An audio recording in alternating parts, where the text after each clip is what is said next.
بسم الله الرحمن الرحيم الحمد لله والصلاة والسلام على رسول الله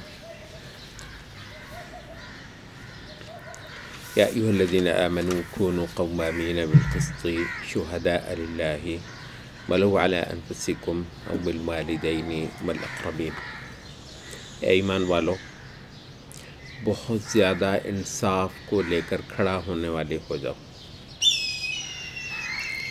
اور اللہ لگتی گواہی دینے والے، چاہے وہ تمہارے اپنے خلاف پڑھ رہی ہو یا والدین کے یا بڑے بڑے قریبی رشتہ داروں کے. اور یہ بھی مت دیکھو گواہی دیتے وقت کہ جس کے متعلق دے رہے ہو وہ کوئی غریب ہے یا کوئی امیر ہے. اتنی بہنوں کا ایک ہی بھائی ہے، حق ہے، جو کہ گواہی کے مطلب وقت کہنا مطلوب ہوتا ہے. بالکل ایسا نہ ہو کہ جو تمہاری ہوا ہے، ہوائے نفس، حق سے متصادم، جو تمہاری اپنی سوچیں اور خیالات اور ترجیحات ہیں، وہ کہیں تمہیں اس عدل سے روک دیں جس کا اللہ نے تم کو پابند فرمایا ہے. اور دیکھو، اگر ان مواقع پر تم کوئی ایج پیش کرو گے یا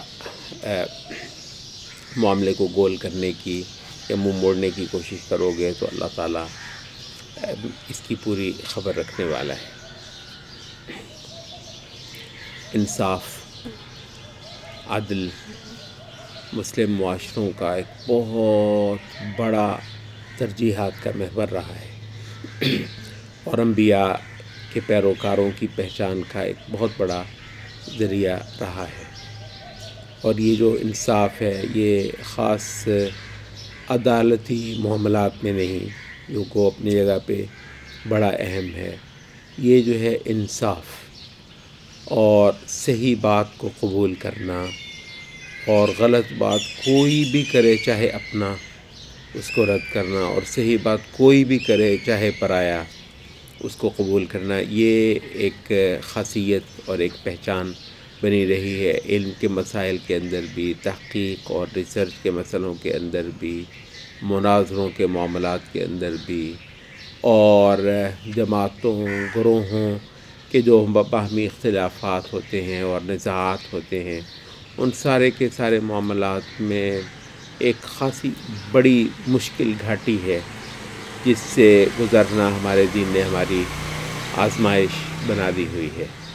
البتہ وہ حسن اور وہ خوبصورتی جو انبیاء کے ماننے والوں کے ہاں دیکھی جاتی ہے، اس گھاٹی سے گزر لینے والوں کے ہاں بلا شبہ دکھائی دینے لگتی ہے.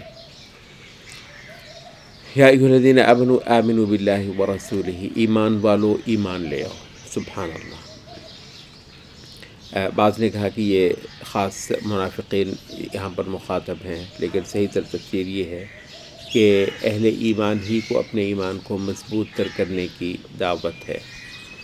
اور یہ ہے وہ شے کہ مسلم معاشروں کو بھی محنت اصل ایمان ہی پر کرائی جانا ہوتی ہے. اور یہ جو تصور ہے کہ جی اسلام تو ہم لے آئے ہیں، مسلمان تو ہم ہیں، تو اب جو بھی محنت ہے وہ کسی اور شے پر کرائی جائے، نہ کہ ایمان پر، نہ کہ یقین پر، نہ کہ اس شرک کے ابطال پر جس کو مٹانے کے لیے انبیاء کا پل پل صرف ہوا ہے. اور اللہ رب العزت کی وہ صفات، وہ پہچان، ملائکہ کا وہ تصور، کتابیں جو آسمان سے ہدایت انسانی کے لیے اترتی ہیں، وغیرہ وغیرہ. تو یہ اور روز آخرت کو ماننے اور ذہنوں کے اندر جانشین کروانے کی یہ جو بات ہے. اب یہ دیکھ لینا کہ ان اسلام کے ان عقائد اور ان مسلمات سے اگر تم سرک گئے اور کفر کو اور کفر کے نظریات اور عقائد کو کسی طریقے سے تمہارے ہاں جگہ مل گئی، تو ایسے لوگ پھر کہیں ان کا کوئی ٹھکانہ نہیں ہے. فقط ضل ضلالا بعیدا، وہ گمراہی، بہت بری گمراہی میں پڑے. اور اہل علم نے کہا کہ ضل ضلالا بعیدا بنیادی طور پر اسلام سے خروج کا ہی ایک ایکسپریشن ہے قرآن مجید کے اندر آنے والا. یہ جو رویہ ہے کہ ایمان لائے پھر کفر کر لیا، پھر اور بھی کفر میں پکے ہو گئے، ایک تفسیر کی روح سے یہ بنی اسرائیل یہود کا معاملہ ہے کہ انہوں نے موسیٰ علیہ السلام کے بعد ایمان لانے کے بعد پھر بچڑے کو پوجا، پھر جیسے کیسے انہوں نے ثم آمنوا پھر ایمان لے آئے، پھر عیسیٰ علیہ السلام آئے تو کفر کر لیا، ثم ازدادوا کفرا، پھر محمد صلی اللہ علیہ وسلم کے آنے پر اور بھی زیادہ کفر کے اندر بڑھ گئے۔ اور کسی نے کہا کہ یہ منافقین کی روش ہے جو کہ ایک پل پہ ایمان لاتے ہیں اور ایک پل پہ کفر کرتے ہیں۔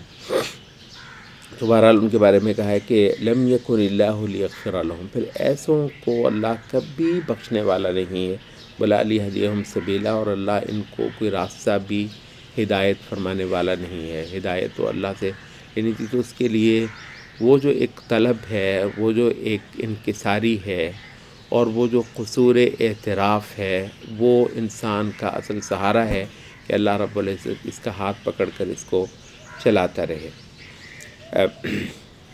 یہاں مبحث منافقین کا جو کے بیان کا جو ایک کلائمیکس ہے قرآن مجید میں بعض مقامات پر آیا ہے، وہ ایک بار پھر یہاں پر آ رہا ہے۔ سورۃ النساء کے اندر منافقین کا بہت خاص ذکر آیا ہے، اتنا خاص ذکر خاص جہاد کے حوالے سے سورۃ آل عمران کے اندر آیا ہے، اور بہت سخت اور شدید آیا ہے۔ البتہ اس صورت کے اندر جو آیا ہے، اور بعض علم نے کہا کہ بطور خاص یہ دو محور ہیں نفاق کے جو اس صورت کے اندر آئے ہیں۔ ایک پیچھے گزر گیا جس پر ہم نے کل گفتگو کی تھی، اور وہ کیا تھا؟ وہ ہے اللہ کی شریعت پر نہ آ کر دینا، اپنے فیصلوں کے اندر، اپنے اجتماعی معاملات کے اندر، اپنے قومی ایشوز کے اندر، عدالتوں کے معاملات میں، سماجی قضایا میں۔ یہ ایک بہت اہم بات ہے۔ آج سے ہمارے جو اسلامی تحریکی حلقے ہیں، آج سے 20-30 سال پہلے ان کے بہت زیادہ محور تھا شریعت کی حاکمیت، یہ عدالتوں کے حوالے سے، ٹھیک ہے، عدالتوں کے حوالے سے، محکموں کے حوالے سے، ایوانوں کے حوالے سے، سبحان اللہ۔ اب اس وقت جو ہے کوئی ایک عشرے بھر سے جو بہت بڑا ایک محور آپ کے سامنے آیا ہوا ہے حضرات، اور اس کو ایلیبوریٹ کرنے میں اگر آپ دیر کر گئے تو کہیں ایسا نہ ہو کہ مسلم معاشروں میں آپ اور بھی پیچھے دھکیل دیے جائیں۔ وہ ہے سماجی قضایا کے اندر، سماجی ایشوز میں جو ذہنوں کے اندر ہیں، جو عام لوگوں کے ریفرنس بننے والے ہیں، اس سے شریعت کو خالی کرنا، فارغ کرنا، اس سے شریعت کو، اللہ کو، اس کے رسولوں کو بے دخل کرنا۔ یہ معاشرہ ہمارا ہے، یہ سماج ہمارا ہے، ہمارے بابا کا ہے، یہاں کیا کام ہے اللہ اور اس کے رسول کا، تو نکالو ان کو۔ جو کوئی معاشی قضایا ہیں، جو کوئی سیاسی مسائل ہیں، جو کوئی سماج کے مسائل ہیں، جو رہن سہن کے مسائل، عورت اور مرد کے معاملے میں بھی کون ہوتا ہے اللہ اور کون ہوتا ہے رسول، ہم جو ہیں ہم بولیں گے۔ تو اس وجہ سے یہ جو ہے نا شریعت سے فیصلے لینا، یہ اتنا زوردار بیان ہے نا۔ وہاں پہ پیچھے آیا ہے کہ یریدون ان یتحاکموا الی الطاغوت وقد امروا ان یکفروا بہ فلا وربک لا یؤمنون حتی یحکموک فیما شجر بینہم۔ تو ایک تو ہے کہ فیصلے کروانا اور مرجع اور ریفرنس ٹھہرانا امور معاشرہ کے اندر، سماج کے مسائل کے اندر، تو یہ نفاق کا، اور نفاق سے یہ علم میں رہے کہ یہ جو سارا ہے یہ نفاق اکبر کا بیان ہے۔ نفاق اکبر جس سے آدمی دائرہ اسلام سے خارج ہوتا ہے، ہم اس کی بات کر رہے ہیں۔ ایک وہ محور ہے، اور دوسرا محور یہاں پر آ رہا ہے، اور وہ ہے اللہ کے جو دشمن ہیں، اسلام کے ساتھ برسر پیکار طبقے ہیں، ان کے ساتھ اپنی دوستیاں گانٹنا اور اپنا سارا دل کا تعلق ان سے جوڑنا، ان کے ساتھ ان کے دل کی دھڑکنیں وابستہ ہونا۔ جتنا کوئی خدا کا دشمن، اس سے اتنا زیادہ ایک ہمدردی، اور اس سے اتنا زیادہ ایک تعلق، اور جتنا کوئی خدا کا دوست، وہ اتنا زیادہ ان کے ہاں تنقید کا نشانہ بنے گا، اتنا زیادہ اس کے ساتھ بغض ہوگا، اتنا زیادہ اس کو ہوگا۔ یہ درست ہے کہ جی یہ دیندار ایسے ہوتے ہیں، یہ مولوی ایسے ہوتے ہیں، لیکن اصل کیا ہے مولویوں کے ساتھ؟ یہ تھوڑی ہے کہ کسی اور وجہ سے، بلکہ یہ ہے کہ اس وجہ سے کہ اگر کچھ نہ کچھ خدا کا دین اس زمین پر کسی انسان کے ہاں پایا جاتا ہے تو یہ طبقہ ہے. تو اس وجہ سے سارے کے سارے بغض کا رخ جو ہے وہ اس طبقے کی طرف ہو گیا. تو اس کو ہم کہتے ہیں ولا، اس کو کہتے ہیں جتھا بند ہونا، اس کو کہتے ہیں کسی کے بلاک کا ہونا، کسی کی قوت ہونا، کسی کا دست و بازو ہونا. تو یہ ایک بہت بڑا محور ہے منافقین کا. اور یہاں پر بہت واشگاف الفاظ میں فرمایا جا رہا ہے بشر المنافقین بان لهم عذابا علیما، بہت دردناک عذاب کی خوشخبری دے ڈالو ان منافقین کو. کون ہوتے ہیں یہ؟ الذین یتخذون الکافرین اولیاء من دون المؤمنین، مومنوں کو چھوڑ کر کافروں کا جتھا بنتے ہیں اور کافروں کے دست و بازو اور کافروں کی قوت اور ان کے دوست بنتے ہیں. ایبتغون عندهم العزہ، کیا ان کے ہاں یہ عزت تلاش کرنے جاتے ہیں، حیثیت بنانا چاہتے ہیں کافروں کے دم سے. فإن العزت للہ جمیعا، تو جان لے کہ ساری کی ساری عزت، سرخروئی، بلندی، بالا تری یہ اللہ کے لیے ہے. وقد نزل علیکم فی الکتاب، اس سے پہلے اللہ تعالیٰ کتاب پر میں تم پر یہ ہدایت نازل فرما چکا ہے.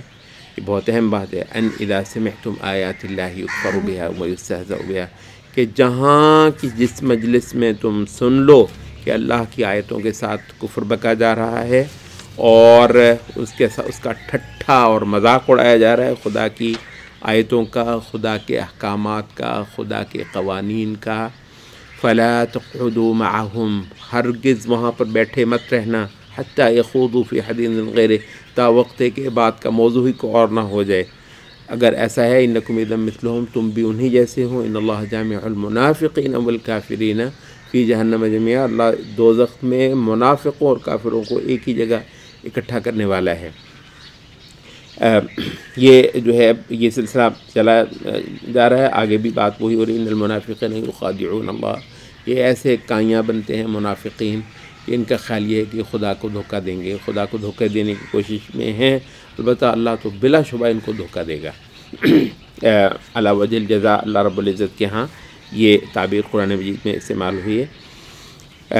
یہ لوگ نمازیں پڑھتے ہیں، سبحان اذا قاموا الی، منافقین نفاق اکبر نمازیں پڑھتے ہیں. یہ ہم نے کہا تھا کہ یہ مسلم معاشرے کی کامیابی ہے، کیونکہ یہ لوگ ایسے ہیں کہ انہوں نے اپنے آپ کو مسلمان بہرحال ظاہر کرنا ہوتا ہے. اس وقت کے جو صاف اسلام کے ساتھ بغض رکھنے والے ہیں نا، جو بہت کھلا کر بھی اسلام کے ساتھ بغض اپنا ظاہر کر دیتے ہیں، میں آپ سے عرض کر دوں انشاءاللہ جس دن قوت یہاں صحیح اہل اسلام کے پاس آ جائے گی، یہ نمازوں میں بھی آپ کو نظر آئیں گے انشاءاللہ.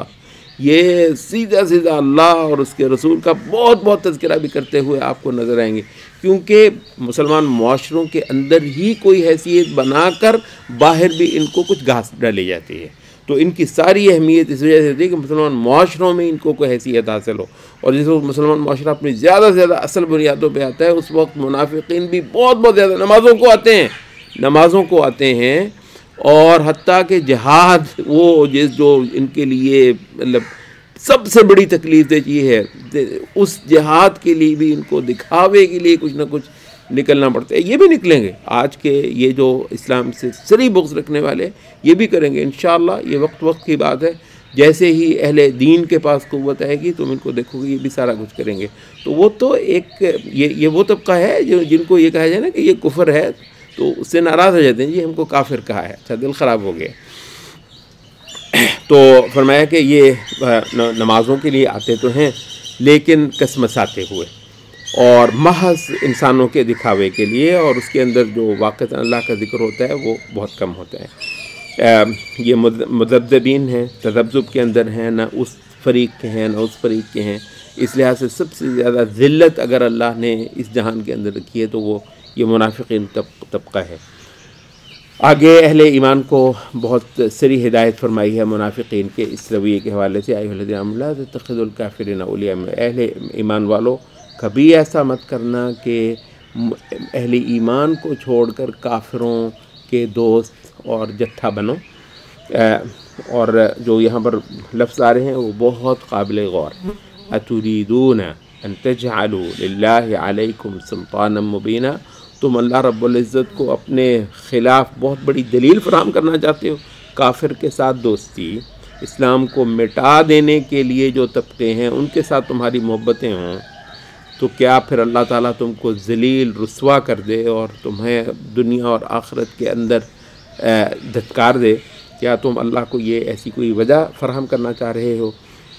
یاد رکھو کہ منافقین فی الدرک الاسفل من النار، دوزخ کے سب سے گہرا جو گڑھا ہوگا اس کے اندر منافقین ہوں گے، اور ان کا کوئی مددگار اللہ کے ہاں نہیں ہوگا. ہاں اگر کچھ لوگ آج بھی توبہ کر لیں اور اپنی اصلاح کر لیں اور اللہ کے ساتھ چمٹ جائیں، وابستہ ہو جائیں اور اپنے دین کو اللہ کے لیے خالص کر لیں، فاولئک مع المؤمنین، وہ یقینی طور پر اہل ایمان کے ساتھ ہوں گے. اور یہ سارا مبحث جو ہے ختم ہو رہا ہے ایک آیت پر. اہل علم نے کہا کہ بہت رجا، جو ہم نے کہا تھا قرآن مجید کے بعض مقامات ہیں خوف سے پر ہیں، سب سے زیادہ خوف والے مقامات. قرآن مجید کے بعض مقامات ہیں رجا، امید سے لبریز ہیں. کہتے ہیں یہ قرآن مجید کا ایک مقام ہے امید، رجا سے لبریز ہے. وہ کیا ہے؟ ما یفعل اللہ بعذابکم، خدا تم کو عذاب دے کر کیا کرے گا؟ سبحان اللہ. مطلب یہ وہ ہے کہ بندہ قربان چلا جاتا ہے. ما یفعل اللہ بعذابکم، خدا تم کو عذاب دے کر کرے گا کیا؟ ان شکرتم و آمنتم، بشرطے کہ تم بس شکر گزار بن کر رہو اس کے اور ایمان والے بن کر رہو. اور اللہ تعالیٰ تو حقیقت میں شاکرن علیم ہے، قدردان ہے، علم رکھنے والا ہے. کسی طبقے کی برائی کرنا اسلام کے اندر برا ہے، سوائے ایسے کہ جو کھلا کر ظلم اور فساد کرنے والا ہو. تو جتنے طبقے ہیں مسلم معاشرے کے، ساروں کی عیب کو چھپانا، اس کے بارے میں اس کی غیر موجودگی میں اس کی برائی نہ کرنا، پبلک میں اس کے لیے برا نہ بولنا، یہ حرمت ہے مسلمان کی، اور یہ اس کا حق ہے مجھ پہ. یہ نہیں کہ میں اس پر احسان کروں گا. آپ کسی کے بارے میں زبان بہت سنبھال کر بول رہے ہیں، پتہ نہیں کتنا آپ احسان کر لیں گے. نہیں، یہ احسان کی بات نہیں ہے، یہ تو اللہ کی حدیں ہیں کہ مومن کی ایک حرمت ہے، اس کی عزت، اس کی آبرو، اس کا مال، اس کی جان. یہ تھوڑی ہے کہ آپ مہربانی کر رہے ہیں، یہ تو آپ کو ڈر جانا چاہیے کہ اگر اس کو آپ اپنے لیے حلال کریں.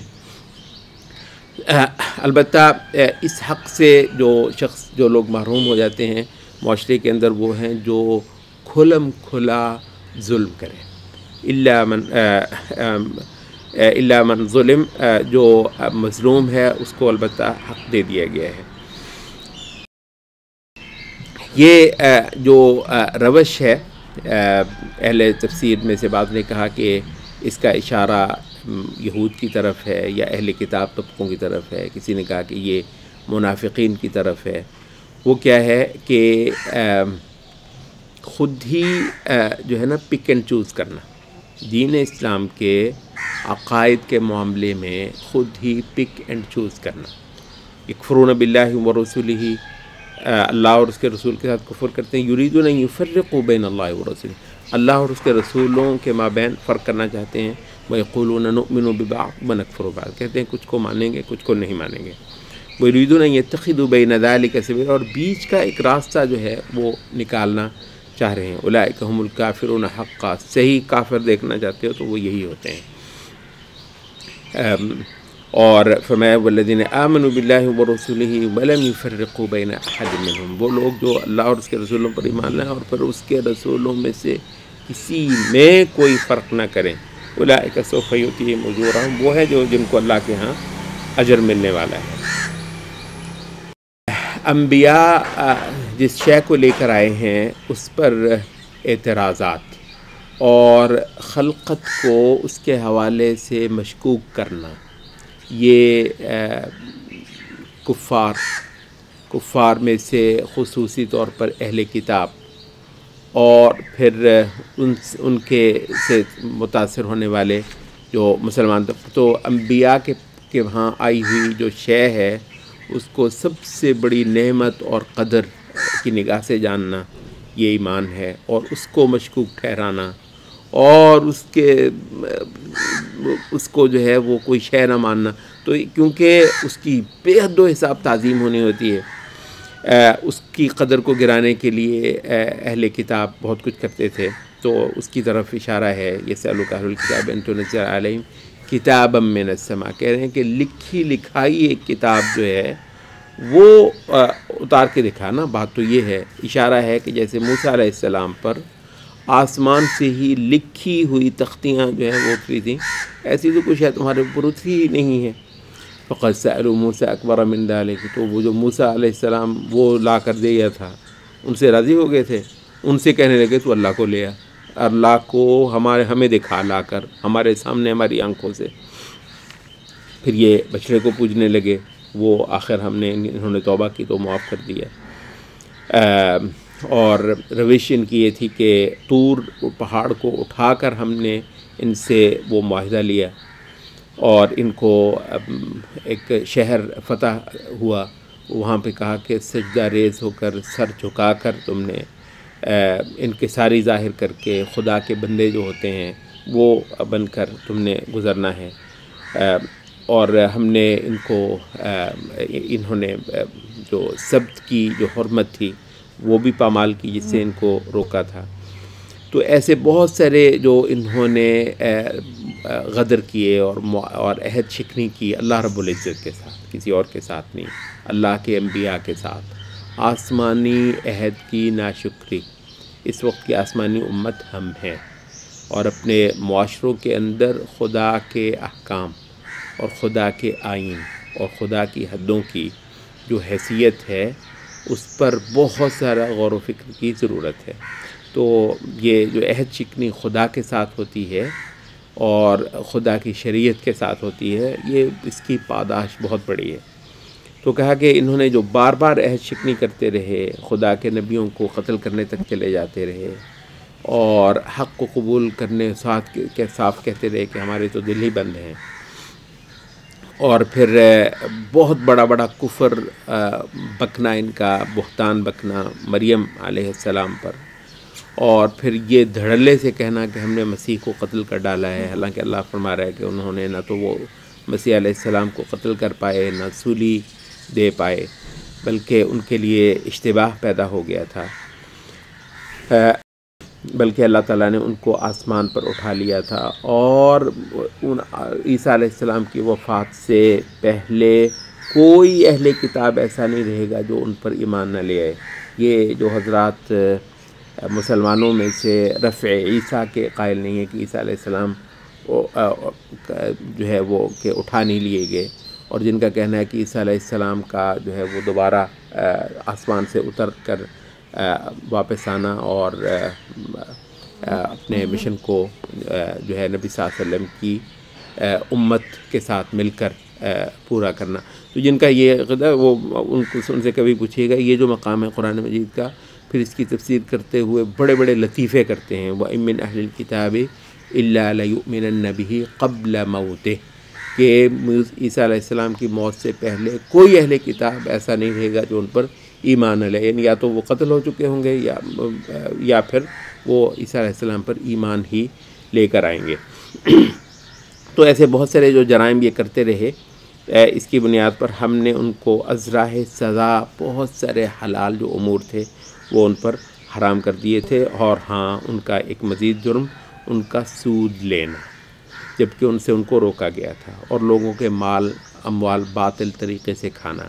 اس کی تفسیر میں اہل علم نے کہا کہ رشوتیں کھانا اور لوگوں کی لوٹ کھسوٹ کر کے، لوگوں کو ڈرا دھمکا کر اور لوگوں کے ساتھ دھوکہ کر کے تو پیسے بٹورنا، یہ ایک ایسا جرم تھا جو ان کی ان سزاؤں کی وجہ بنا۔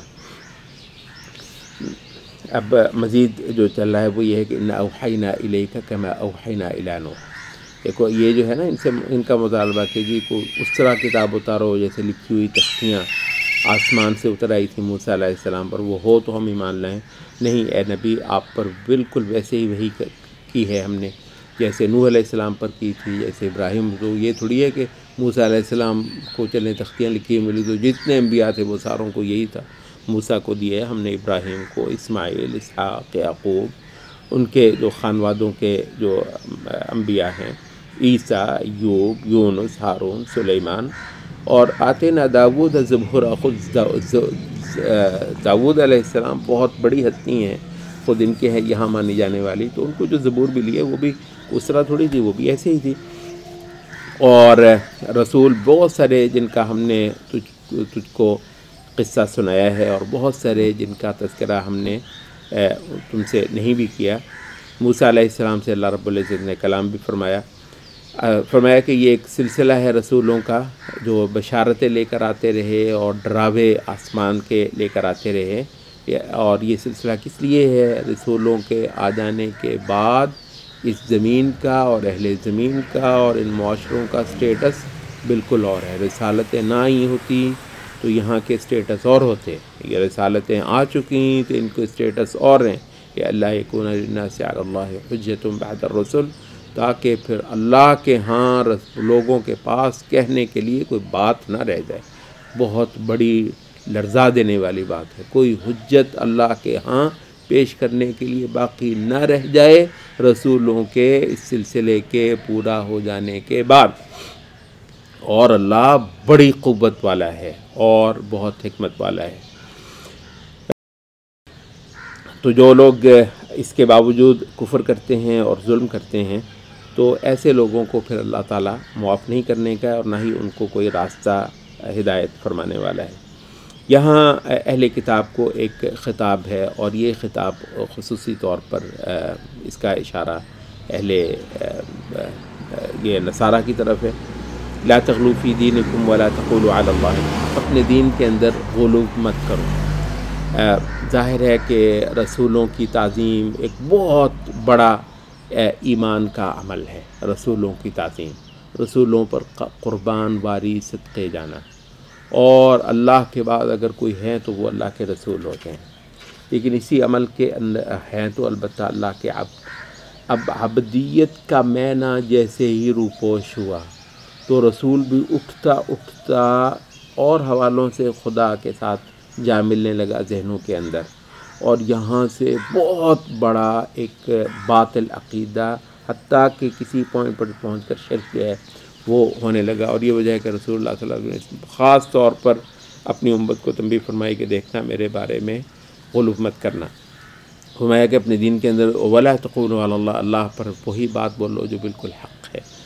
دیکھو عیسیٰ ابن مریم تھے، اللہ کے رسول اور اللہ کا ایک کلمہ، اللہ کا بس ایک حکم تھے کہ ہو جا سو ہو گئے، جو کہ معجزانہ ولادت ہے عیسیٰ علیہ السلام کی، اور اللہ کی طرف سے آئی ہوئی ایک روح ہیں۔ تو اس وجہ سے اللہ اور اس کے رسولوں پر ایمان رکھو، اور ہرگز اپنے منہ سے مت بولو تین ثلاثہ، یہ تثلیث کھلا کفر ہے۔ باز آ جاؤ، بہت اچھا ہے تمہارے لیے۔ دیکھو نہیں کوئی بھی الہ، خدا، معبود سوائے ایک اللہ کے، پاک ہے وہ اس بات سے کہ اس کا کوئی بیٹا ہو، اس کی جاگیر ہے یہ ساری کی ساری آسمانوں کی اور زمین کی، اور وہ بہت کافی ہے اللہ تعالیٰ وکیل ہونے میں کہ جو سارا کچھ پھر اس پر چھوڑا جائے۔ اور جہاں تک مسیح علیہ السلام کا تعلق ہے، وہ کبھی اس بات سے وہ تکبر نہیں کرنے والے کہ وہ تو اللہ کے ایک عبد ہے، بندے ہیں، اور نہ ملائکہ کی حیثیت ہے مقربین کی کہ عبدیت سے اوپر کبھی بھی وہ اٹھ سکیں اور اس سے بڑھ کر کوئی اپنی حیثیت کہہ سکیں۔ اور دیکھو جو اللہ تعالیٰ کی عبادت سے سرتابی کرنے والا ہے نا، کوئی ہو، یہ ایک بات ہو رہی ہے، انبیاء کیا فرشتے، تو کوئی ایسا نہیں ہے، اگر ہو تو اللہ تعالیٰ اس کا حشر جو ہے وہ فرمانے والا ہے۔ اے انسانوں، تمہارے پاس کھلی کھلی برہان آ چکی، یہ جو کتاب ہے حالانکہ 1400 سال سے پڑھی جاتی ہے، کوئی حجت سی حجت ہے۔ اب سبحان اللہ، یعنی خاص طور پر یہ جو آخری آسمانی کتاب ہے، کوئی زمین کا گوشہ جہاں رمضان کے آتے ہی صفیں بن کر بہت خوش الحانی سے اس کتاب کی تلاوت نہ، اس سے بڑھ کر کیا حجت ہے تو اس زمین پہ اللہ رب العزت قائم فرمائے۔ تو یہ آ چکا ہے، اور تمہارے پاس نور، روشنی، راستوں کو بالکل روشن کر دینے والی شے تمہارے پاس آ چکی ہے۔ تو اب جو لوگ اللہ پر ایمان لانے والے ہوں اور اس کے ساتھ چمٹ جانے والے، وابستگی کرنے والے ہوں، تو اللہ کی رحمت اور فضل ان کو ملنے والا ہے، اور انشاءاللہ صراط مستقیم کے جو سارے کے سارے راستے ہیں وہ ان کے لیے کھل جانے والے ہیں۔ ایک وراثت کا مسئلہ جو ہے وہ بیان فرمانے کے بعد بھائیوں کا حصہ جس کی کوئی اولاد نہ ہو، یہ سورۃ النساء اس پر اختتام پذیر ہوتی ہے۔ سورۃ المائدہ کا آغاز ہی عقود کی ایفا سے ہوتا ہے۔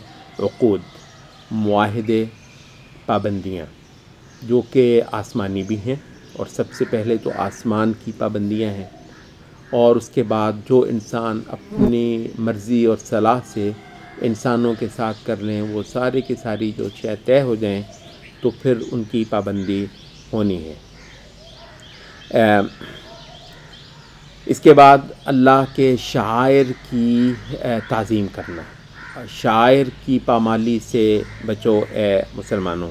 یہ جو حرام مہینے ہیں، حتیٰ کہ قربانی کے جانور ہیں، حتیٰ کہ قربانی کا جانور ہونے کے لیے یا نظر دینے کے لیے اگر ایک جانور مخصوص کر دیا جاتا ہے تو وہ تک اللہ کے شعائر میں گنے گئے ہیں۔ اور وہ لوگ جو اللہ کے گھر کا رخ کر رہے ہیں، یہ زائرین، یہ حج کرنے والے، یہ ان کے قافلے، یہ تک جو ہیں ان کو چھیڑنا، ان کو نقصان پہنچانا، ان کا یہ خدا کے مہمان ہیں، ان کو جو ہے کوئی بال بیکا کرنا اور ان کو نقصان پہنچانا یہ نہیں ہو۔ حتیٰ کہ اگر کسی قوم نے تم پر زیادتی کر بھی لی ہو تو بھی تم کو حق نہیں ہے، یہ مسجد حرام، خانہ کعبہ کا اگر قصد کرتے ہوئے کوئی جا رہا ہے تو تم اس کو نہیں نقصان پہنچا سکتے، کیونکہ خدا کے ساتھ جڑا ہوا ایک معنی ہے کہ یہ خدا کا ظاہر ہے۔ اور تعاون کرو تو انصاف کے معاملے میں، نیکی اور انصاف کے تقوی کے معاملات میں، اور کبھی تعاون مت کرو گناہ اور زیادتی کے معاملات میں۔ دین اسلام کے مکمل ہو جانے کا اعلان ہوتا ہے یہاں پر حرام اور حلال کے کئی سارے مسائل بیان کرنے کے دوران۔ یہ شکار تم جو کرتے ہو اپنے جانوروں کو ٹرین کر کے، تو وہ جو تمہارے لیے پکڑ کر لاتے ہیں، اگر تم نے بسم اللہ کہہ کر اپنا جانور شکار کے لیے چھوڑا ہے تو وہ جو شکار تمہارے لیے لے کر آتا ہے وہ تمہارے لیے حلال ہے۔ کافروں کا ذبیحہ، اہل کتاب کفار میں سے جو اہل کتاب ہیں ان کا ذبیحہ تمہارے لیے حلال ہے، تمہارا ان کے لیے حلال رکھا گیا ہے۔ اور اہل کتاب میں سے جو پاک دامن عورتیں ہیں وہ تمہارے نکاح کے لیے حلال رکھی گئی ہیں، جبکہ تم ان کو ان کے جو مہر ہیں اجور وہ دے چکے ہو، اور ان کے ساتھ تمہارے افیئر نہ ہوں بلکہ نکاح تم نے ان کے ساتھ کیے ہوں۔ وضو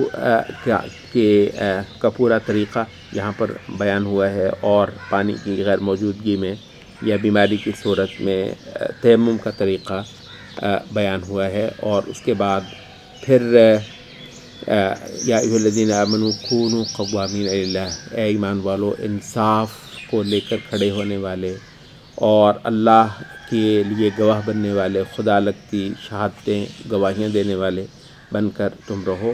اور کسی قوم نے کتنی بھی تمہارے ساتھ زیادتی کر لی ہو، اس کے معاملے میں عدل کا دامن تم البتہ نہیں چھوڑ سکتے۔ سبحان اللہ، یہ وجہ ہے وہ کہتے ہیں کہ عدل ایک ایسا فرض ہے، کافر کے ساتھ بھی عدل ہی کے آپ پابند ہیں۔ کوئی کافر ہے، کوئی ظالم ہے، ظالم کے ساتھ بھی ٹھیک ہے، اس کے ظلم کا اس کو خمیازہ بھگتنا وہ تو عدل کا اپنا ہے، لیکن اس کے معاملے میں بھی جتنی کوئی شے ہے، جتنی کوئی حد ہے، اس سے ہم نہیں گزرتے۔ تو کافر ہو، کوئی منافق ہو، کوئی فاسق ہو، کوئی ہمارا دشمن ہو، عدل ایک ایسی قدر ہے آسمان کی اتاری ہوئی اور اللہ کی مقرر ٹھہرائی ہوئی، اس سے کسی بھی صورت میں ہم پیچھے نہیں ہٹتے اور نہ اس سے ہٹنے کے ہم مجاز ہیں۔ یہ وجہ ہے کہ بہت اوقات مسلمان جو ہے وہ اپنے بھائی کے خلاف گواہی دیتا ہے، اور اپنے بدترین سے بدترین دشمن اگر وہ کسی مسئلے میں اس کا حق بنتا ہے تو اس کے لیے وہ گواہی دیتا ہے۔ صحابہ تک سے یہ چیزیں جو ہیں وہ ہمیں معلوم ہیں، اور یہ ایک ایسی شے تھی جب اس کو دیکھا تو بہت سارے لوگوں نے اسلام کے حسن کو محسوس کرتے ہوئے اس دین کو قبول بھی کیا۔ بات میثاق کی ہو رہی ہے، میثاق آسمانی عہد۔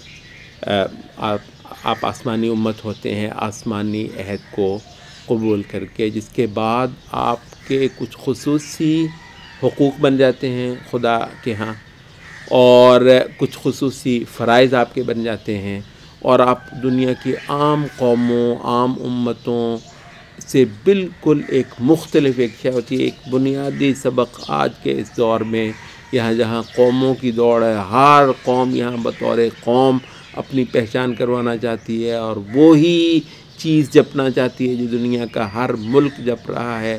ظالموں، تمہاری حیثیت ہی سراسر مختلف ہو، تم واحد لوگ ہو جس کو آسمانی عہد حاصل ہے، خدا کے ساتھ دے رکھا گیا ہے۔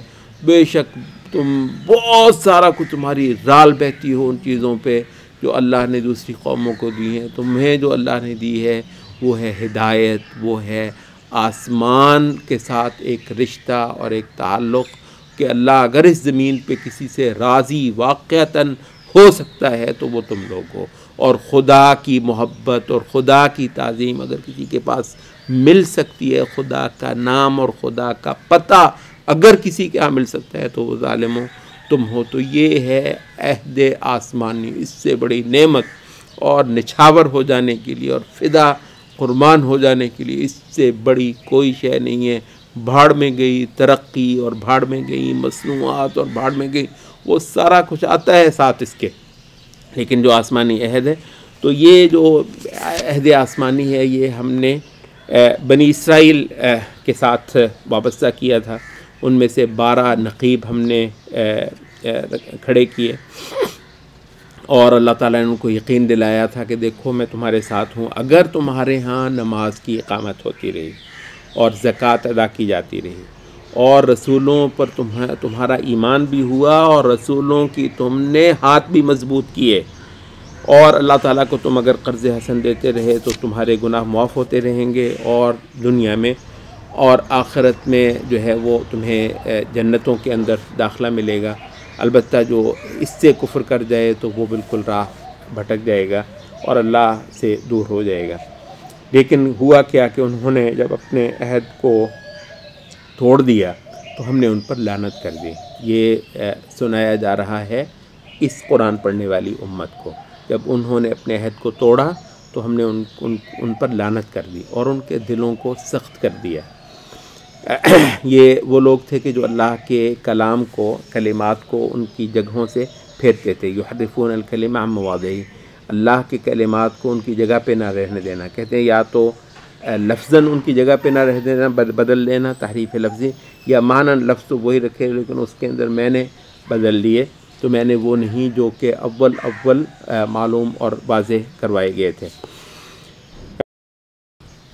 جو نصارہ تھا ان سے، یہ یہود کی بات ہو رہی ہے، پھر نصارہ تھے ان سے ہم نے عہد لیا تھا، تو وہ بھی اس عہد کے ایک حصے کو بھول گئے، تب یہ ہوا کہ ہم نے ان کے مابین دشمنی ڈال دی۔ امام ابن تیمیہ کہتے ہیں کہ جب بھی کوئی امت جو ہے وہ اللہ کی شریعت کے ایک حصے کو چھوڑے گی اور ایک حصے کو کرے گی، ظاہر ہے کوئی طبقہ اس حصے کو پکڑے گا تو دوسرا طبقہ اس حصے کو پکڑے گا۔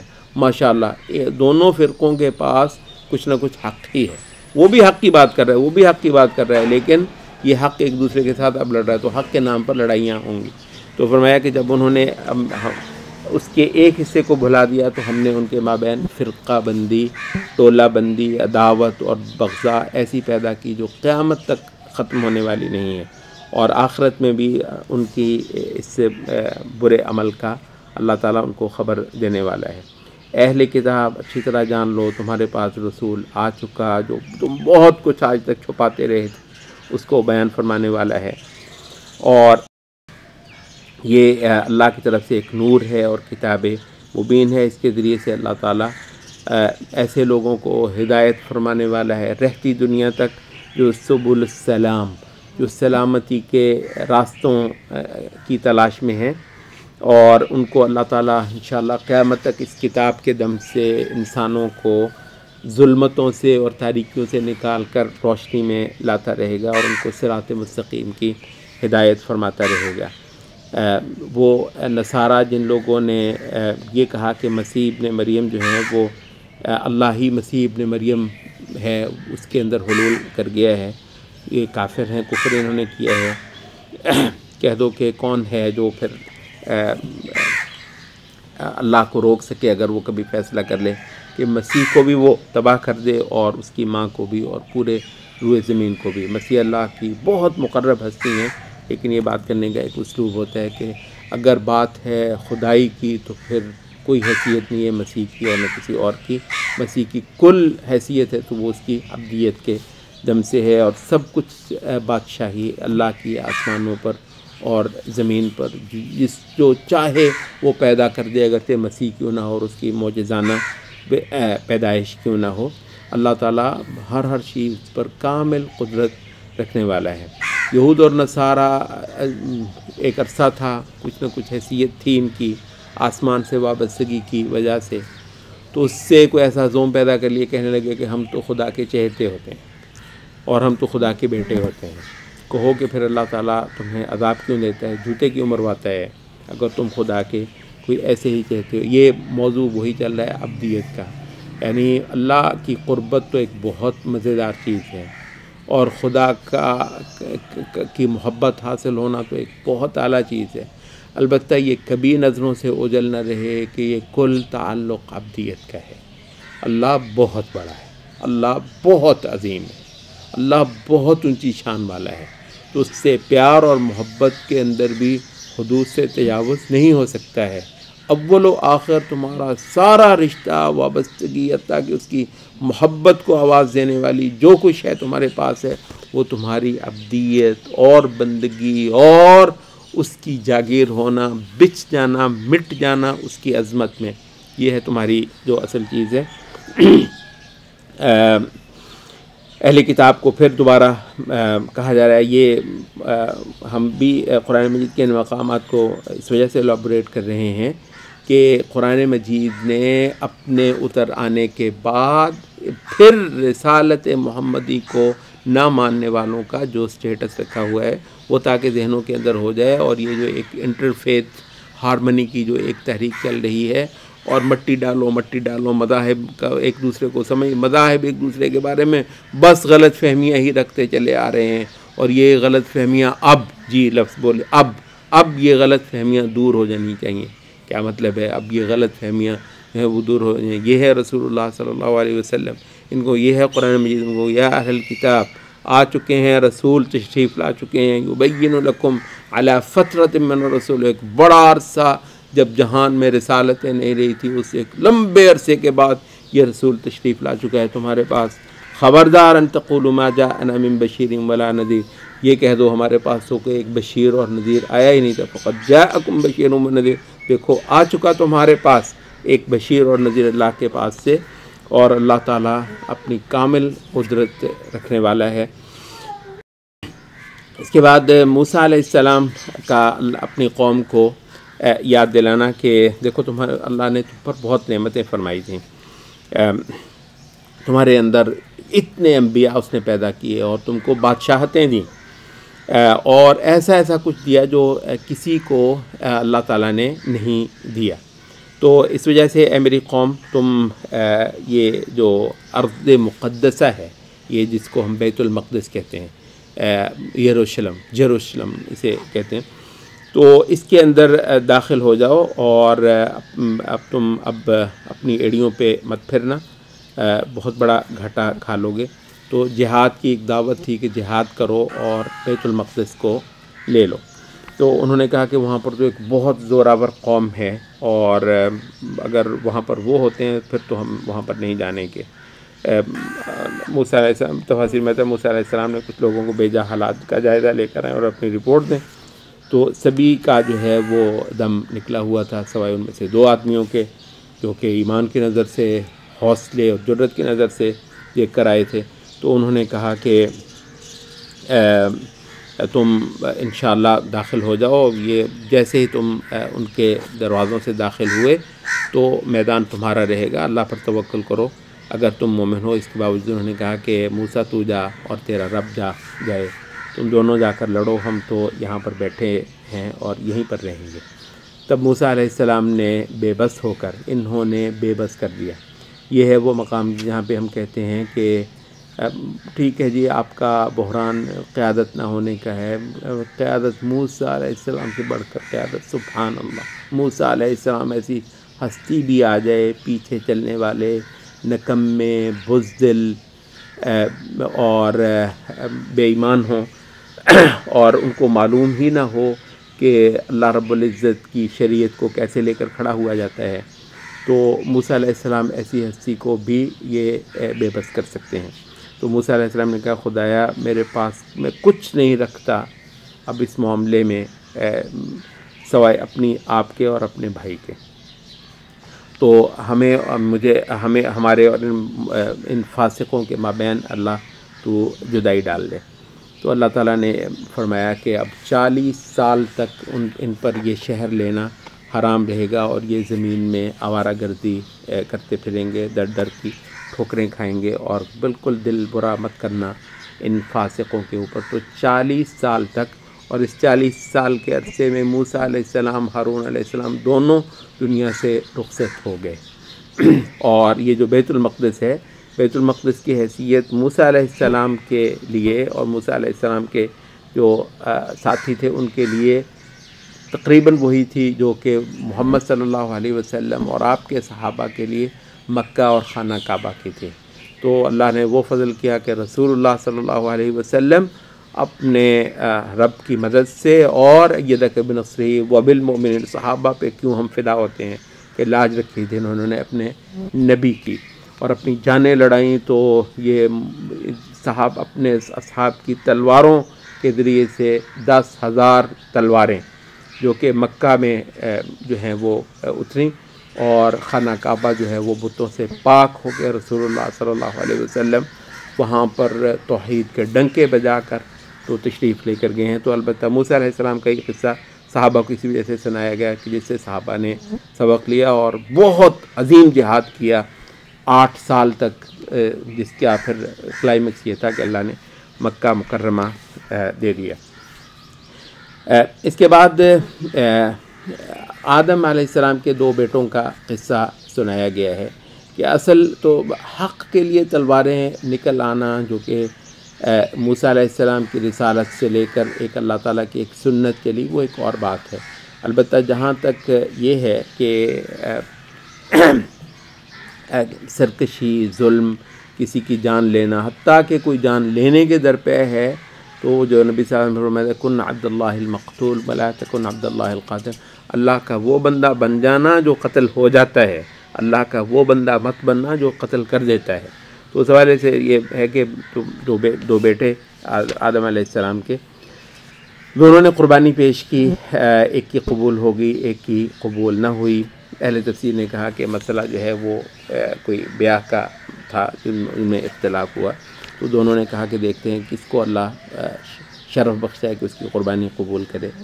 تو جس کی قربانی قبول نہیں اس نے کہا کہ میں تم کو قتل کر دیتا ہوں. تو اس نے کہا کہ بات یہ ہے کہ اللہ قبول کرتا ہے تو اپنی مرضی سے کرتا ہے اور متقیوں سے کرتا ہے. اگر تو ہاتھ بڑھائے گا بھی مجھے قتل کرنے کے لیے تو بھی میں ہاتھ نہیں بڑھانے والا کہ میں تجھ کو قتل کروں, اور میں چاہتا ہوں کہ اگر تو نے یہ ظلم کرنا ہی ہے تو میرا اور اپنا گناہ تو ہی لے کر جائے. تو اس کے نفس نے اس کو آمادہ کر دیا کہ وہ اس کی جان لے لے, آخر اس کو قتل کر دیا. اور پھر وہ سوچ میں پڑ گیا کہ اب اس کی میں لاش کے ساتھ کیا کروں. تو اللہ تعالیٰ نے ایک کبے کو بھیجا تو جو کہ زمین میں کھود رہا تھا, تو اس سے اس کو سجھائی دیا کہ میں اپنے بھائی کی لاش کو دفن کر دوں. اس کے بعد سے اور اس حوالے سے اللہ نے فرمایا کہ ہم نے بنی اسرائیل پر یہ شریعت مقرر کی کہ جس کسی نے کسی کی جان لی بغیر جان کے بدلے, یا پھر کسی فساد کہ اس نے نہ تو کسی کی جان لی تھی نہ اس نے زمین میں فساد کیا تھا۔ یہ فساد کرنا بھی قتل کا موجب ہو سکتا ہے، تو جس کے وجہ سے بعض اہل علم نے کہا کہ بعض ایسا شخص جس کی بدعت جو ہے وہ انسانوں کے لیے شدید جو ہے وہ فتنہ ہو، تو ایسے بدعتی تک کے قتل کی جو ہے نا وہ گنجائش حاصل لی جاتی ہے۔ او فساد فی الارض، تو نہ تو اس نے کوئی قتل کیا اور نہ ہی اس نے زمین میں کوئی فساد کیا تھا، اس کے باوجود جب اس کو قتل کر دیا تو فکأنما قتل الناس جميعا، تو گویا ایسا ہے کہ اس نے پورے کے پوری انسانیت کو قتل کر دیا، اور جس نے کسی ایک جان کو زندہ کیا اس نے تمام انسانیت کو زندہ کر دیا۔ اس کے بعد ایک چیز ہے حرابہ، یہ جرم ہے اس شریعت میں مقرر ٹھہرایا گیا، اور اس کی یہاں پر حد بیان ہوئی ہے۔ حرابہ جس کو آج کل آپ راہزنی کہتے ہیں، راہزنی یہ عرینہ قبیلے سے کچھ لوگ آئے تھے مدینے میں بظاہر مسلمان بن کر، لیکن انہوں نے کوئی بیماری ان کو پڑ گئی، مدینے کی فضا ان کو راس نہیں آئی، تو رسول اللہ صلی اللہ علیہ وسلم نے ان کو کہا کہ تم ہمارے جو اونٹ ہیں ان میں رہو اور ان کا پیشاب استعمال کرو، اور تو وہاں پر اور ان کے دودھ استعمال کرو، تو وہاں ان کو شفا تو مل گئی، لیکن وہ جیسے پھٹ گئے، اور انہوں نے رسول اللہ صلی اللہ علیہ وسلم کا جو وہاں پر مقرر کیا ہوا نگہبان تھا اس کو قتل کیا، اونٹ چرائے، تو قتل بھی کیا، مال بھی اٹھایا، اور اسلحے کا بھی استعمال کیا، اور وہ اونٹ لے کر نکلے تو ان کو پکڑ لیا گیا۔ تو اس پر یہ آیت اتری کہ ایسے لوگوں کے لیے جو سزا ہے وہ یہ ہے کہ یا تو ان کو قتل کر دیا جائے، اور برا قتل کیا، یقتلوا بھی نہیں کہا، اور یصلبوا، یا پھر ان کو سولی دی جائے، یا پھر ان کے ہاتھ پیر جو ہے وہ مخالف طرف سے کاٹ دیے جائیں، یا ان کو زمین سے ملک بدر کر دیا جائے۔ یہ ہے ان کی سزا دنیا میں، اور آخرت میں ان کے لیے عذاب ہے، یہ جو راہزنی کرتے ہیں، ڈکیت ہیں۔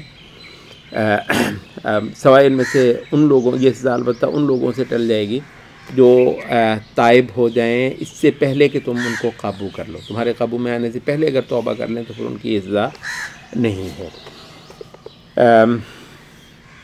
یہ جو حرابہ ہے، راہزنی ہے، اسی کے حوالے سے بعض اہل علم نے یہ بھی کہا کہ جو ریپ ہے، مطلب کسی کا مال اگر قوت کے ساتھ لوٹ، ایک تو ہے چوری، اس کی سزا اگلی آیتوں کے اندر آ رہی ہے کہ چور مرد ہو عورت ہو بس اس کا ہاتھ کاٹ دو، تو وہ تو صرف اتنی ہی سزا ہے، لیکن اگر اس نے اسلحے کے زور پر اور قوت کے ساتھ کسی کا مال اٹھایا ہے تو اس کا نام چوری نہیں ہے، وہ ہے حرابہ، جو کہ ابھی بیان ہوا ہے۔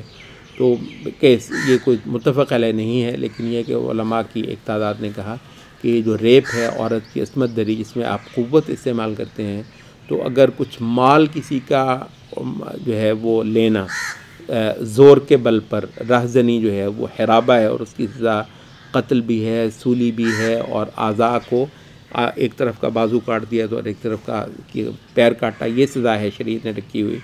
تو پھر ریپ کرنے والا جو عورت کی عزت لوٹتا ہے وہ تو مال سے بھی زیادہ ہے۔ امام ابن قیم نے خصوصی طور پر اس رائے کو بہت زیادہ تقویت دی ہے۔ چوری کی سزا یہاں پر بیان ہو گئی ہے۔ اس کے بعد جو ایک مبحث آ رہا ہے وہ ہے شرائع اسلام کی حاکمانہ حیثیت کا۔ یہاں پہ ہمارے پاس وقت نہیں ہے، یہ پورا ایک رکوع ہے، آیت نمبر 44 سے چلتا ہے تو آیت نمبر 50 پر ختم ہوتا ہے۔ تورات ہم نے دی تھی اس لیے کہ اس پر فیصلے ہوں، اور جتنی اعلیٰ ہستیاں تھیں وہاں کے انبیاء اور ربانی عالم اور احبار، وہ اس کتاب کی روح سے فیصلے کرتے تھے، اور اس کے اندر ہم نے لکھا تھا کہ جان کے بدلے جان، آنکھ کے بدلے آنکھ، ناک کے بدلے ناک، کان کے بدلے کان، دانت کے بدلے دانت، اور جو کوئی زخم لگائے تو اتنا ہی زخم جو ہے وہ لگانے والے کو اصلاح سزا لگایا جائے، کوئی معاف کر دے تو ہاں ٹھیک ہے، وہ اس کے لیے کفارہ ہو جائے گا، اور پلٹ کے بتایا جا رہا ہے کہ جو من لم یحکم بما انزل اللہ فاولئک هم الکافرون، جو اللہ کے اتارے ہوئے پر فیصلے نہ کریں وہی کافر ہوتے ہیں، وہی ظالم ہوتے ہیں۔ پھر اہل انجیل کو بتایا کہ ان کو بھی یہی کہا گیا تھا، اور ان کو بھی تورات کی تصدیق کرنے والی ہی ایک ویسی کتاب دی گئی تھی۔ تو جو وَلْيَحْكُمْ أَهْلُ الْإِنْجِيلِ بِمَا أَنزَلَ اللَّهُ فِيهِ، جو اہل انجیل ہیں ان پر فرض تھا کہ وہ اس کی روح سے فیصلے ہی کریں. یہ محض تلاوت کے لیے اور یہ جو ہے نا یہ مردوں کو بخشوانے کے لیے اور ایصال ثواب کے لیے آسمان سے اتری ہوئی کتاب، سبحان اللہ، دستور و آئین مردوں کے لیے ہو گیا اور ایصال ثواب کے لیے ہو گیا. تو یہ انجیل اتاری تھی اس لیے کہ فیصلے ہوں اس کی روح سے. مَن لَّمْ يَحْكُم بِمَا أَنزَلَ اللَّهُ فَأُولَٰئِكَ هُمُ الْفَاسِقُونَ، اور جو اس پر فیصلے نہیں کرتے خدا کے اتارے ہوئے پر وہ فاسق ہیں. اور اب اے نبی ایک اس سے بھی کہیں بالا تر اور کہیں زیادہ شان والی ایک کتاب ہم نے آپ پر اتاری ہے، تو فیصلے کر اس کی روح سے جو اللہ نے اتارا ہوا ہے. اور ہرگز جو ہے ایسا نہ ہو جائے کہ تم ان کی احوا، کتاب سے متصادم جو کو احوا ہیں، کہ کہیں ان کے پیچھے تو چل لے. اور یہاں جو ایک بات بتائی گئی ہے، لِكُلٍّ جَعَلْنَا مِنْكُمْ شِرْعَةً وَمِنْهَاجًا، ہر امت ہی کے لیے ہم نے کوئی شریعت اور منہاج مقرر کیا ہے. سبحان اللہ. کہا وَلَوْ شَاءَ اللَّهُ لَجَعَلَكُمْ أُمَّةً وَاحِدَةً، خدا چاہتا تو تمہیں ایک ہی امت کر دیتا، یعنی وہی شریعت موسیٰ علیہ السلام کے لیے بھی، عیسیٰ علیہ السلام آج بھی وہ ایک شریعت ہونے کو کر سکتا تھا. وَلَٰكِن لِيَبْلُوَكُمْ فِي مَا آتَاكُمْ، اللہ نے تمہیں جماعتیں بنایا ہے الگ الگ شریعتوں والی تاکہ تم کو آزمائے، مقابلہ کرو. فَاسْتَبِقُوا الْخَيْرَاتِ، زور لگاؤ، دوسروں کو مات دو، اہل تورات سے زیادہ اعلیٰ مسلمان بن کر دکھاؤ، اہل انجیل سے زیادہ اعلیٰ مسلمان خدا کو بن کر دکھاؤ. مقابلے ہیں تمہارے اس کے اندر. اس وجہ سے ہم نے یہ امتیں مختلف شریعتوں کے بنائے ہوئے ہیں. اور دوبارہ پھر تاکید یہ وَأَنِحْكُمْ بَيْنَهُم بِمَا أَنزَلَ اللَّهُ، دیکھنا فیصلے کرنا تو خدا کے اتارے ہوئے کی روح سے. اور اس بات سے ہوشیار رہنا کہ تمہیں اللہ کے اتارے ہوئے کے کسی ایک حصے سے بھی یہ تم کو فتنے میں ڈال دیں. سبحان اللہ. کہاں یہ کہ پوری کی پوری شریعت کو سبحان اللہ کنڈم کر کے وہ رکھا ہوا ہے، اور فیصلے کرنے کے لیے کون سے قوانین ہیں اور کون سے دستور ہیں. سبحان اللہ. کہا کہ کسی ایک بھی حصے سے کہیں اتارے، اللہ کے اتارے ہوئے کے کسی ایک بھی حصے سے کہیں تم کو یہ فتنے میں نہ ڈال دے. یفتنوک عن بعض ما انزل اللہ.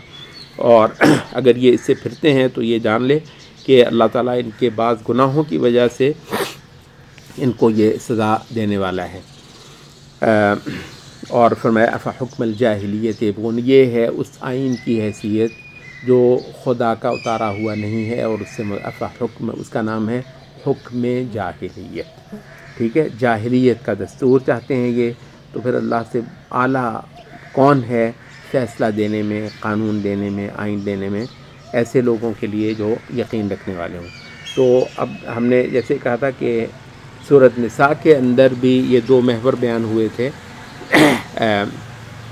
ایک حاکمیت کا اور ایک موالات کا. اور یہاں پر بھی یہ ابھی حاکمیت کا بیان پہلے آ گیا، اور اب یہ دوسرا یا ایھا الذین آمنوا لا تتخذوا اليہود والنصارى اولیاء، اہل ایمان یہودیوں اور عیسائیوں کو اپنے دوست مت بنانا. دوست یہ خالی دوست کا مطلب ہم جو عام طور پر سمجھتے ہیں بیٹھ کے آپ نے چائے پی لی ہے، گپ شپ لگائی ہے، اور کوئی آپس کی مشترکہ ہیں کھیل لیے ہیں آپ کافروں کے ساتھ. اگر وہ حربی نہیں ہے، کھیلا بھی جا سکتا ہے، کھانا بھی کھایا جا سکتا ہے. رسول اللہ صلی اللہ علیہ وسلم نے دعوتیں قبول کی ہیں غیر حربی کافروں کی، اور کھلایا ہے. آپ کا پڑوسی ہے اس کے ساتھ بہترین سلوک کرنا بالکل کوئی مسئلہ نہیں. اس وجہ سے یہ ایک مسئلہ ہوتا ہے قرآن کے ترجمے میں، ان کو دوست مت بناؤ سے عام طور پر دوستی وہی جو ہمارے ہاں نہیں. اولیاء ولایت ایک خاص معنی ہے، جتھا ہونا، قوت ہونا، بلاک ہونا ان کا. تو اہل اسلام کا آگے آ رہا ہے انما ولیکم اللہ ورسولہ، تمہاری جتھا بندی، تمہاری بلاک بندی ہے صرف اللہ کے ساتھ، اس کے رسول کے ساتھ اور ایمان والوں کے ساتھ. ومن یتول اللہ ورسولہ والذین آمنوا فإن حزب اللہ هم الغالبون. حزب اللہ اس جہان میں ہوتا ہے بھلا کس فرض کے دم سے؟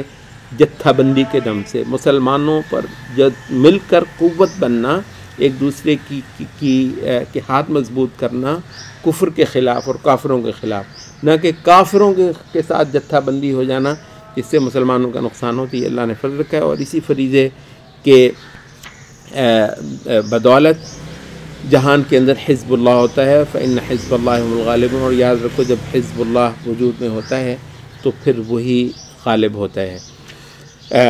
اور یہاں پر جو ہے وہ ارتداد کا بھی ہے، من یرتد منکم عن دینہ فسوف یأتی اللہ بقوم یحبہم ویحبونہ۔ اہل تفسیر نے کہا کہ یہ اشارہ ہے ابو بکر رضی اللہ عنہ اور آپ کی سرکردگی میں جہاد کرنے والے صحابہ کہ انشاءاللہ جزیرہ عرب میں جتنے لوگ ارتداد کا شکار ہوں گے ان سب کے ساتھ لڑنے کے لیے ایسے زبردست ان کے ایمان کی شہادت دی ہے کہ یحبہم، اللہ ان سے محبت کرنے والا ہوگا اور وہ اللہ سے محبت کرنے والے ہوں گے، مومنوں پر بہت نرم ہوں گے، کافروں پر بڑے سخت ہوں گے، اللہ کے راستے میں جہاد کریں گے اور کسی بولنے والے کی، ملامت کرنے والے کی پرواہ نہیں کریں گے۔ یہ خاص اللہ کا فضل ہوگا۔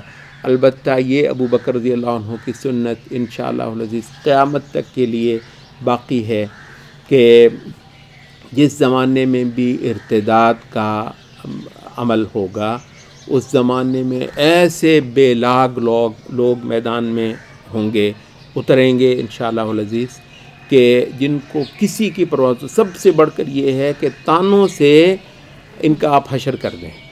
اور ماشاءاللہ یہ آپ سے عرض کریں، یہ ایک ایمان کا ایک بہت بڑا ایک بیان ہے جو یہاں پر کر دیا گیا ہے۔ آپ یہ دیکھیں گے ماشاءاللہ اتنا بڑا عالم ہے اور کوئی حد و حساب نہیں ہے علم و فضل کی اور وغیرہ وغیرہ کی، البتہ جاہلیت کا ایک طعنہ سہنا حضرت کے لیے اتنا مشکل ہے جیسے کوئی پھانسی کسی نے دے دی ہے۔ یہ کیا ہے؟ صرف اور صرف، اور ان سے اگر وہ کہیں یہ عالم صاحب تو جی بڑے اچھے ہیں، یہ تو کسی کو تکلیف نہیں دیتے، یہ تو کسی کو وہ نہیں کرتے، بھائی کافروں پر سخت ہونا، یہ اذلۃ علی المؤمنین اعزۃ علی الکافرین، مومنوں پر نرم ہونا اور کافروں پر، کفر کرنے والوں پر سخت ہونا اور درست ہونا اور اسلام کی حدوں کو دوبارہ واگزار کرانا، کھڑا کروانا، ایک باقاعدہ کردار ہے۔ تو حضرت ابوبکر نے تو پھول برسائے تھے نا، جن لوگوں نے ارتداد کیا، تو تلوار ہے ابو بکر رضی اللہ عنہ کی، تلوار ہے سیدھی سیدھی کہ بھئی اگر ایک رسی اسلام کو نہیں دی جاتی جو رسول اللہ صلی اللہ علیہ وسلم کے زمانے میں تو ابو بکر لڑے گا، تو یہاں تو تلواریں نکل آئیں گی۔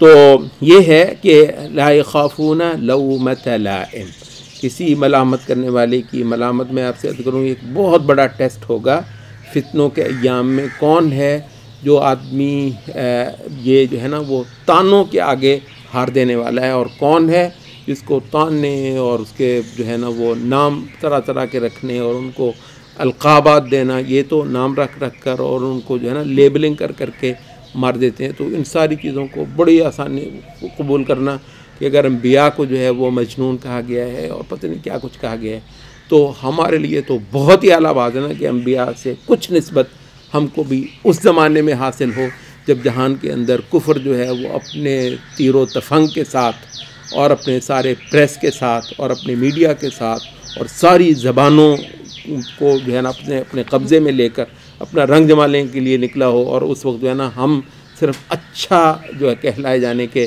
شوق میں مبتلا ہوں۔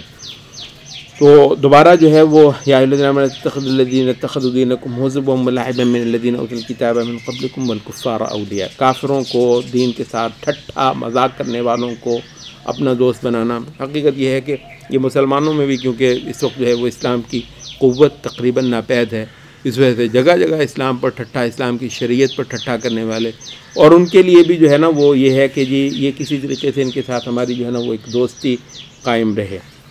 یہ ایک بہت بڑا حربہ ہے شیطان کا، جس کے بعد جو اسلام کا وہ جو کردار ہے، وہ جو دو ٹوک کردار ہے جو حق اور باطل کو بالکل جدا جدا کر دینے والا، وہ جو ہے وہ اوجھل ہو جاتا ہے۔